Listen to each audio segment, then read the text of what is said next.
Job లేక ఇబ్బంది పడుతున్నారా? అయితే మెడికల్ కోడింగ్ మీకు మంచి ఆప్షన్. వెంటనే కాల్ చేసి కోర్సులో జాయిన్ అవ్వండి. నమస్తే, welcome back to Suman TV. Present మనతో పాటు ఉన్నారు అనలిస్ట్ మందర కృష్ణారెడ్డి గారు. నమస్తే సార్. నమస్తే అమ్మా. సార్, మన ట్రంప్ వీడియోస్, ట్రంప్ ఎప్పుడైతే అధికారంలోకి వచ్చారో ఇప్పుడు ఈ క్షణం వరకు చూసుకుంటే ఎన్నో మార్పులు చేర్పులు జరుగుతున్నాయి. కొత్త కొత్త డెసిషన్స్ తీసుకోవడం, బ్యాన్ చేయడము, దానివల్ల మన వాళ్ళే కాకుండా అక్కడ ఉన్నటువంటి సిటిజన్స్ కూడా చాలా ఇబ్బంది పడుతున్నారు. వీసాలో మార్పులు అంటారు, బర్త్ సిటిజన్షిప్ వద్దంటారు, చాలానే ఉన్నాయి. అయితే ఇప్పుడు కొత్తగా ఇంకోటి ఏంటంటే 35 years నుంచి అమెరికాలోనే నివసిస్తున్నటువంటి ఒక మహిళ ఇప్పుడు సడన్గా ఆవిడని నిర్బంధించారు. వెళ్ళిపోవాలి మీరు వెనక్కి అని అంటున్నారు. మరి వాళ్ళు 35 years అంటే ఆల్రెడీ వాళ్ళ ఫ్యామిలీ, పిల్లలు, మనవాళ్ళు అంతా అక్కడ సెటిల్ అయిపోయి ఉండొచ్చు.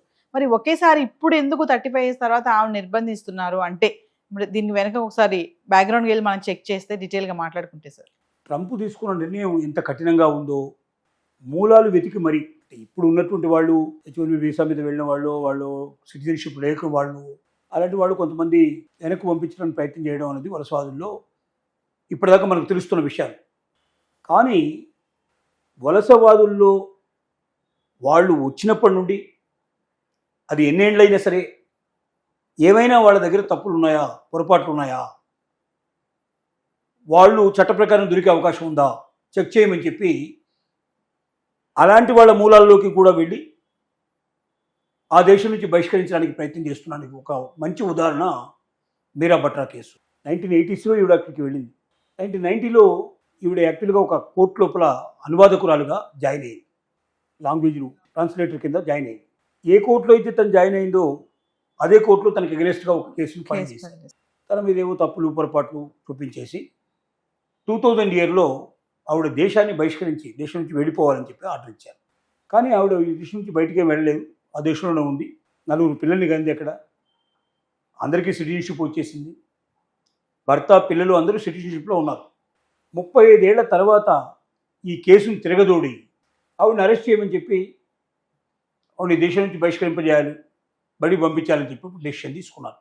ఆవిడ విమానాశ్రయానికి వెళ్ళి ఎక్కడికో ప్రయాణం చేయడానికి ప్రయత్నం చేస్తున్న టైంలో ఆవిడ్ని అరెస్ట్ చేశారు. ఇప్పుడు ఆవిడ జీవితం ఏమిటి? భర్త, పిల్లలు అందరూ కూడా అమెరికాలో ఉన్నారు. ఈ మధ్యనే పెద్ద కొడుకు ఆర్మీలో కూడా జాయిన్ అయ్యాడు. వాళ్ళ భవిష్యత్తు ఏమిటి? తన భవిష్యత్తు ఏమిటి? అంటే ఒక దేశాన్ని నమ్ముకొని 30-40 ఏళ్ల నుంచి ఆ దేశంలో ఉండి ఆ దేశం పౌరసత్వం వచ్చి అక్కడే స్థిరపడిపోయారు. పిల్లలు ఉద్యోగాలు పోనీ 2000 సంవత్సరం మీ మీద దేశ బహిష్కరణకి నీకు ఉత్తర్వులు ఇచ్చారు. మరి దేశం నుంచి వెళ్ళిపోకపోయిన 20 ఏళ్ల పాటు నువ్వు గమ్మున నోరు మూసుకుంటున్నారంటే అది ఎవరు తప్పు? ఆ కంట్రీ తప్పే కదా. అంటే ఏమనరని అనుకుంటారు, ఇంకేమీ లేదు, నన్నేం పంపించరిక, నేను ఇక్కడ ఉండిపోవచ్చు అనే ఒక నమ్మకాన్ని క్రియేట్ చేసింది ఆ దేశమే. ఒక కోర్టు నుంచి ఒక ఉత్తర్వు వచ్చిందంటే ఆ ఉత్తర్వుని పాటించాలి కంపల్సరీగా. అమెరికా లాంటి దేశం చాలా స్ట్రిక్ట్గా ఉంటుంది. మరి అలాంటి దేశంలోనే వదిలేశారంటే 2000 year అంటే 2026 అంటే 26 ఏళ్ల తర్వాత మళ్ళీ ఆ కేసును తిరగదోడి ఆ వ్యక్తిని పట్టుకొని ఆ వ్యక్తిని ఇప్పుడు పంపించడానికో లేకపోతే అక్కడ శిక్ష వేయడానికో ఏం ప్రయత్నం చేస్తుందో తెలియదు. ఇప్పుడు తను పోలీసుల ఆధీనంలో ఉంది. దాని మీద ఎంక్వైరీ జరుగుతుంది. దీన్ని బట్టి అర్థమవుతుంది ఏంటంటే 30 ఏళ్ళ నుంచి 40 ఏళ్ళ నుంచి మేము హాయిగా ఉన్నాం, మమ్మల్ని ఎవరు కదిలించలేరు, మేము సిటిజన్షిప్ తీసుకున్నాము, మా పిల్లలంతా ఇక్కడ సెటిల్ అయిపోయినారు, అందరూ ఉద్యోగాలు చేస్తున్నారు, ప్రభుత్వ ఉద్యోగాల్లో ఉన్నారు కొంతమంది అని ఎవ్వరూ కూడా తమ జీవితాన్ని గురించి తాము ఆనందంగా సంతోషంగా అనుకొని హాయిగా నిద్రపోవడానికి అవకాశం లేదు. ప్రతి ఒక్క వ్యక్తి డేంజర్లో ఉన్నట్టే లెక్క. వలసవాదులందరూ ప్రమాదంలో ఉన్నట్టే లెక్క.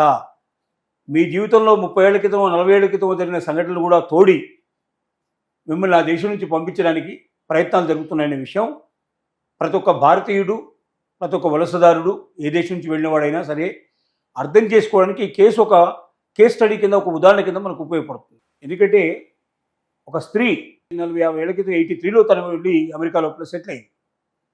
సరే, తన మీద ఏదో అలిగేషన్స్ పెట్టారు, ఏదో కేసు పెట్టారు. ఆ కేసు తన కోర్టులో ఏ కోర్టులో అయితే తను పనిచేసిందో అదే కోర్టు లోపల తనకి శిక్ష కూడా ఖరారు చేశారు. శిక్ష ఖరారు చేసిన తర్వాత దాన్ని అమలు చేయలేదు.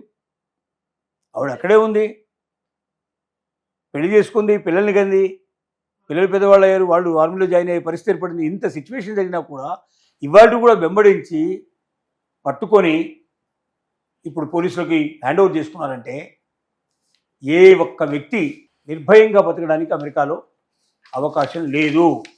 వలసవాదులారా జాగ్రత్తగా ఉండండి, గుడ్డిగా నిద్రపోకండి, మిమ్మల్ని మీరు గ్రహించుకోండి. మీ జీవితం ఎప్పుడు ప్రమాదంలో పడుతుందో మీకే తెలియకుండా ఉంది. నేను 30 ఏళ్ళు అయింది, 40 ఏళ్ళు అయిందని మీరు లెక్కలేసుకుంటే లాభం లేదు. ఎప్పుడైనా ఎప్పుడైనా ఏ క్షణంలో అయినా సరే మీరు దొరికిపోతే మిమ్మల్ని పట్టుకోవడానికి సిద్ధంగా ఉన్నారు.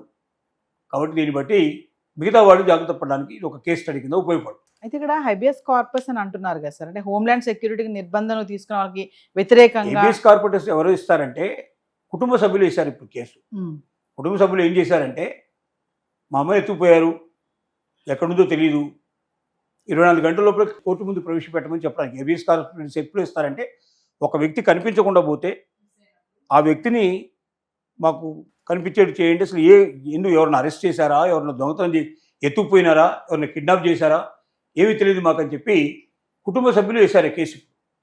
ఆ కేసు కోర్టు ఏం చేసిందంటే ఇప్పుడు ఎవరినాలు తీసుకొచ్చేసి కుటుంబ సభ్యుల మీద నిలబెడుతుంది. నిలబెట్టిన తర్వాత వాళ్ళు ఈ కేసులో అరెస్ట్ చేశారు, ఇది చేశారని డీటెయిల్స్ ఇస్తుంది, కేసు ఏంటో చెప్తుంది. దాని మీద అడ్వకేట్లను పెట్టేసేసి కేసు ముందు కంటిన్యూ చేసుకోవడానికి ఒక అవకాశం ఏర్పడుతుంది. ట్రంప్ తీసుకునే ఈ స్ట్రిక్ట్ రూల్స్ ఏవైతే ఉన్నాయో అక్కడే సెటిల్ అయిపోయినటువంటి వాళ్ళకి కూడా చుక్కలు కనిపిస్తున్నాయని అనుకోవచ్చు అంట. మామూలు సెటిల్ కాదు, 40 ఏళ్ళ నుంచి ఉన్న వాడికి దిక్కుమొక్కు లేకపోతే నిన్న మొన్న వెళ్ళిన వాళ్ళ సంగతి ఎలా ఉంటుంది? ఒక జనరేషన్ అయిపోయింది కదా, సెకండ్ జనరేషన్ వచ్చేసినట్టే కదా. 40 years అంటే ఫస్ట్ జనరేషన్కి దిక్కు లేకుండా ఉంది, సెకండ్ జనరేషన్ సంగతి తర్వాత సంగతి అంత ఘోరంగా ఉంది అనే విషయం అర్థం చేసుకోవాలి. Thank you sir.